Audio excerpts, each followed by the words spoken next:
China's economy grew at the slowest pace in a year in the 3 months that ended in September, buffeted by power shortages, supply bottlenecks, and sporadic outbreaks of COVID-19, increasing pressure on policymakers amid rising concern about the health of the property sector. Data released on Monday showed GDP grew 4.9% in the third quarter compared with a year earlier, the slowest since the third quarter of 2020. The growth was also below economists' expectations, with a Reuters poll of analysts expecting GDP to rise 5.2% and a poll by the AFP news agency predicting growth at 5%. National Bureau of Statistics spokesman Fu Lingui said on Monday, "We must note that current international environment uncertainties are mounting and the domestic economic recovery is still unstable and uneven." China's economy, the world's second largest, expanded 7.9% in the second quarter and 18.3% in the first quarter, which benefited from comparison with the COVID-19 induced slump of early 2020. Meanwhile, industrial production growth slowed further to 3.1% on year in September.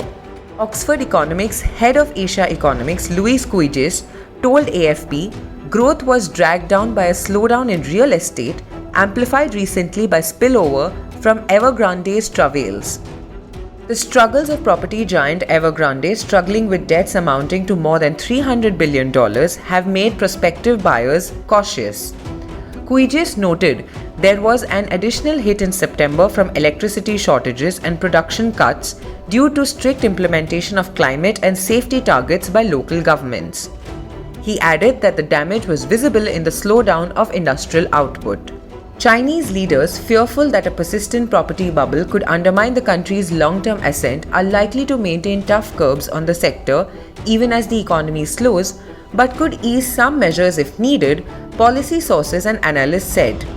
Cuijis told the Reuters news agency that in response to the ugly growth numbers we expect in coming months, we think policymakers will take more steps to shore up growth, including accelerating infrastructure development and relaxing some aspects of overall credit and real estate policies.